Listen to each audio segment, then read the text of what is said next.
Richard Himmer here. Thanks for joining me for this minute or two. What would it look like if you could be free from, let's say, coffee, chocolate, energy drinks, binge eating, or maybe a relationship that's really challenging to you?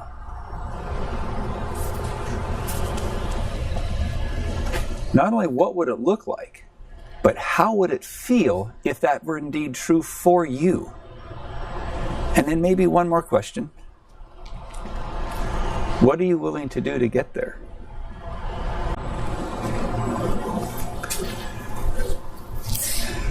In other words, what would it look like if you were balanced? I have a great idea for you. Let's go into my office. Are you still with me? Good, because this is going to be fun. All right, here we go. Now let's recap what we've got. First question was, assuming you could be free from, and then I listed a host of things that we talked about. Coffee, energy drinks, chocolate, binge eating, maybe the feelings that you have when you have a fight with someone that you care a lot about.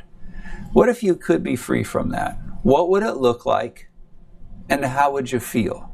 So let's get our mind wrapped around that. Imagine the energy and the monetary savings that is possible if those were not pulling you down by the ankles. So let's start with the solution. We're going to go through 4 quadrants here. The whole system is called the hemorrhoid. I don't know why it's called that. I've been trying to give it another name. It's not working. So if you come up with a great idea, help me out. All right, map it. That's our first one. What does that mean? We need to know a couple of things. 4 questions, actually. Number 1, what triggered you? So let's use coffee for an example. Now work with me because I have 4 questions we're going to go through. Number 1, what triggered me?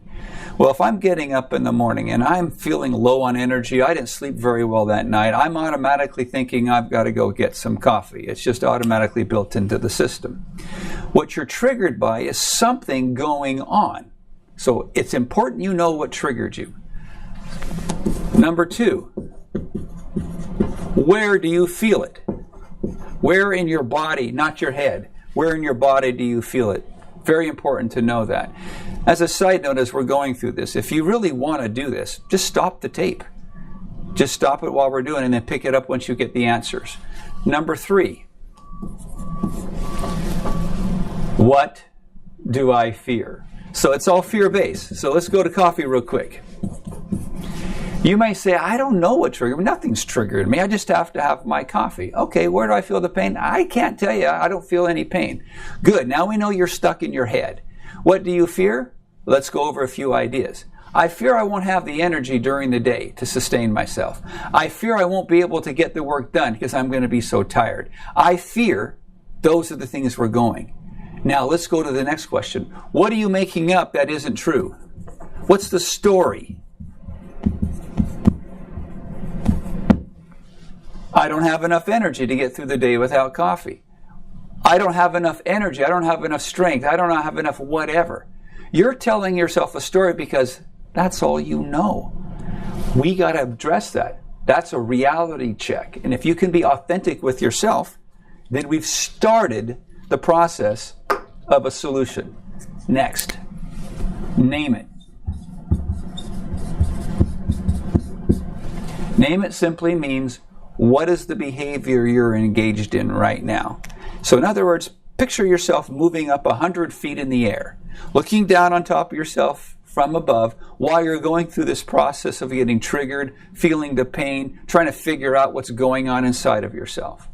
So let's name your behavior, but make sure that you keep yourself as a human. You don't throw yourself under the bus. So it would be something like, I'm engaged in the following behavior.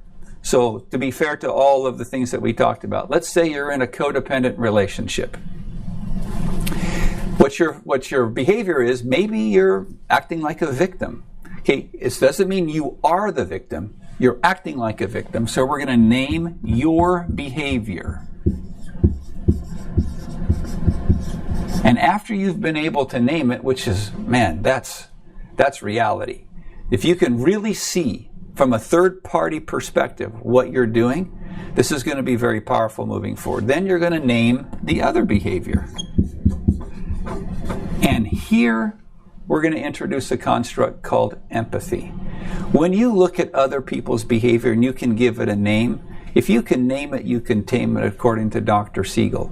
If you can give that a name, keep them as a human, don't throw them under the bus, don't make them worse than they really are, you're in a very powerful position. A couple of ideas of ways to name it. Are you in resistance?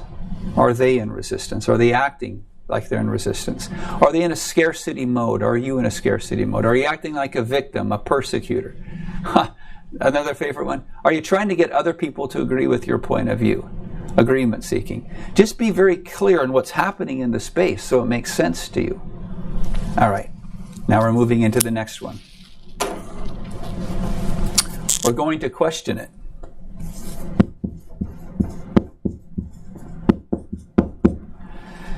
There are 4 questions here. These are very important. We're going to go back to the first quadrant, and we're going to cross-examine the saboteur that you have from within on your fear and stories that you're making up.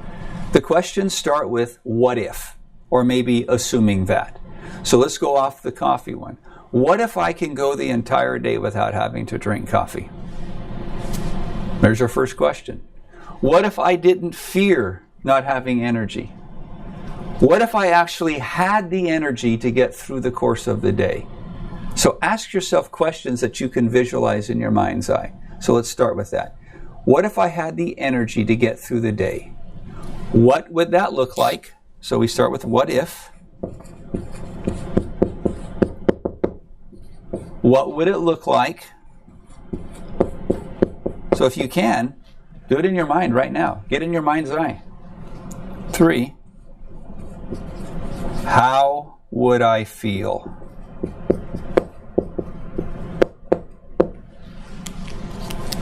Walk through that process. Get a good, clear vision of what would that look like. And then finally, we're going to go to the last quadrant, and that's called balance it.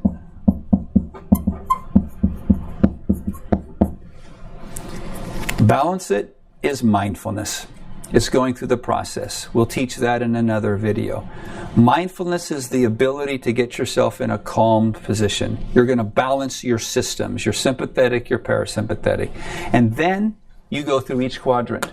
Imagine what's going on here in your mind's eye. What do you fear? What are you telling yourself that isn't true? Give it a name. If you can name it, you can tame it. Then question it. What if I had energy? What if I didn't have that fear? What would it look like? Oh, here's my behavior. This is how I act during the day. I get my projects done.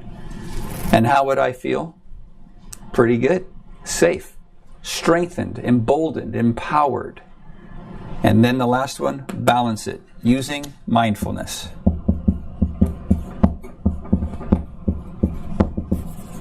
One of the most powerful tools in healing is what you already have from within.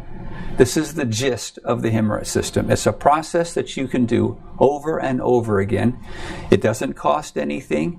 It's incredibly healing. It's got tremendous research to show how powerful this works. I wish you the best of success moving forward in this one, and I'll catch you in the next video.